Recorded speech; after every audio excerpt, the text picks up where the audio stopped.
Welcome back to the 6th episode of eChess Appreciation Program. I'm your host, Dong Liu, and today we have a very powerful and delicate things in front of us. It's an instrument, but it's also a weapons, right? You saw in the movie that somebody is just plug it and there's a sonic attack and then you just get first blood. Alright, but okay. To be not so funny, I guess. It's a classic instrument, I know. So it's Gu Zheng, right? Yes, okay, right. we have Faizal here. Faizal is our Gu Zheng player today, and he's gonna show us some Gu Zheng playing and also share with us his experience, that how he get on with Gu Zheng for years. So Faizal, can you tell us what Gu Zheng is? What Gu Zheng is as an instrument? Of course, I know it's a Chinese instrument. It's a pluck instrument known for its, mystical and charismatic presence, especially in terms of its tonality, right?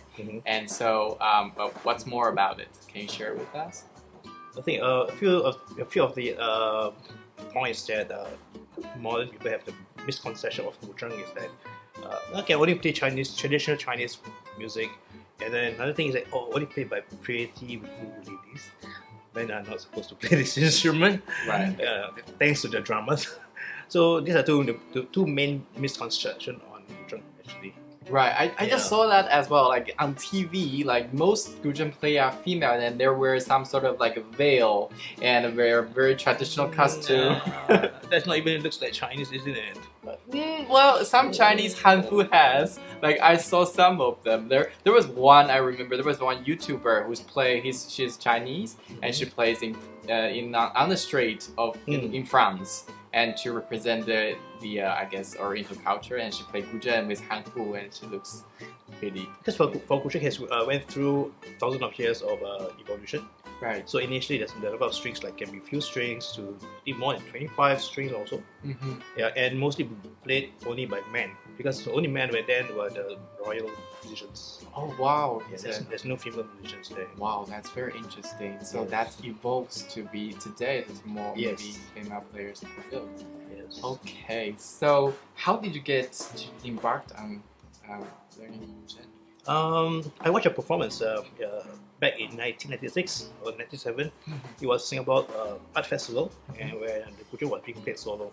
And I fell in love with how beautiful the sound is and how expressive the instrument was.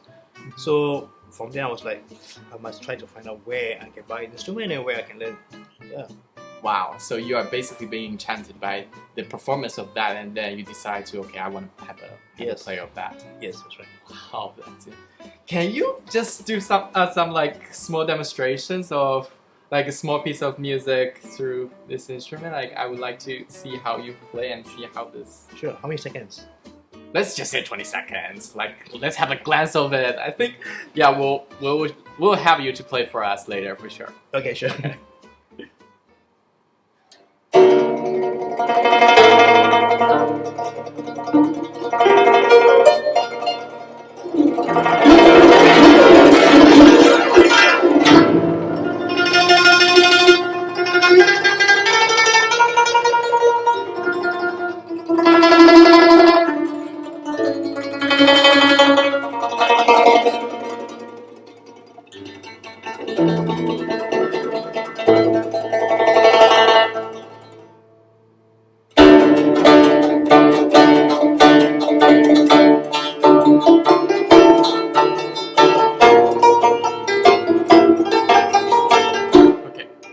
Wow, that's. I mean, Don't look so shocked, huh? Why?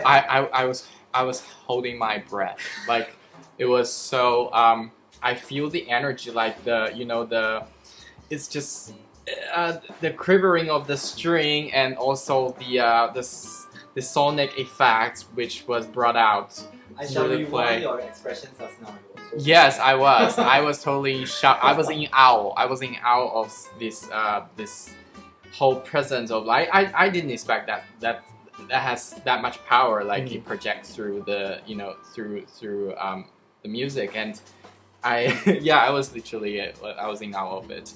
and it's really really powerful. So so how do you, like, let's say this music is this instrument itself, it has a lot of, I guess, power and energy and, you know, different variation, I guess, because you have so many strings, right?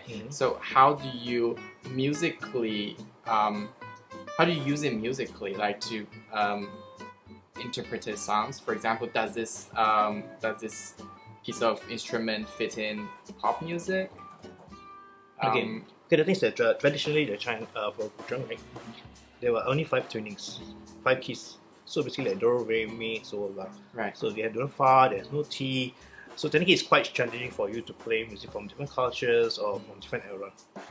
So in the one time, especially for my own tuning, I don't do that. Okay. So even in ancient times, actually, I believe that they actually tuned the different. Okay, let's just give you an example, right? For the first lowest note is this do. Okay. This is re, and this one has been changed to T. Sorry, not T. Sorry, fa, right? And then so, and then this la. Okay. So so in the ancient time, they can just don't go with these arrangements. They can change it to a different thing. So like for example, for here it's like, you know, here will be the totally different keys. Yeah. So this at lower tone range and this at higher pitch. Like not just that, but the thing is like allows you to play music from different cultures. Like, okay, if Chinese music, like sound will be something like. Okay, sorry. Sorry.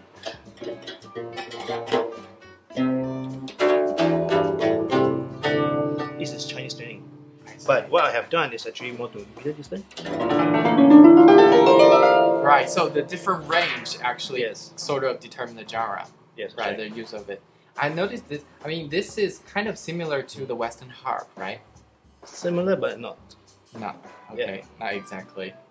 Of course, in terms of the arrangement of how this layout, string layout, and also, I guess the installation, like the configuration itself is different, I guess. But Because Chinese music, we do have our own harp. It's called Hongho. And again, this conception of harp is like it's being played by angels and cupids. yeah, that's But right. the purpose of creating the Hongho was to play for the thunder god. The thunder god. Yes. Okay. So can you imagine what kind of music play? Just like yes. Don't this look like the Kung Fu Hustle movie? Yeah, you know this what's Stephen Chow? Yeah, Stephen Chow. He has that movie. There was one master was basically he was making attack by just like one plug out, and then there's a sonic attack, and then that enemy was like vanished. Okay, all of you are insured, right? All of you are insured, right? Just in case. He's like, I'm not sure. Oh my god! Oh my god! No. I think Faizal is more funny than me. It's so awkward. It's so awkward. Okay, Alright. let's move on. Alright. So, okay, how about let's do some showtime and let's let Faizal to play a intact piece of music for us. Okay? Yes. And okay, here we go.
Wow, I'm still in I'm still in this melody where just now I feel like I was an exotic dancer, you know, like all this melody running through me. Do you like to eat gado?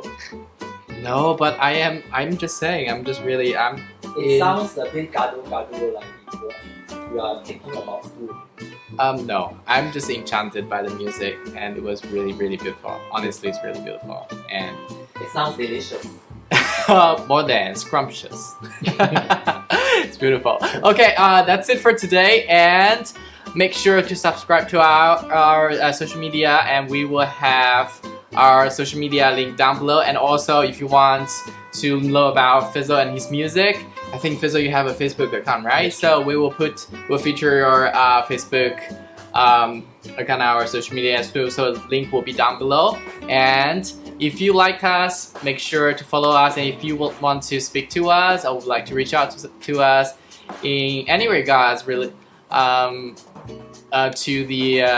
cultural things in Singapore, and you could just reach out to us and through our social media platform. And we will see you next time. Bye.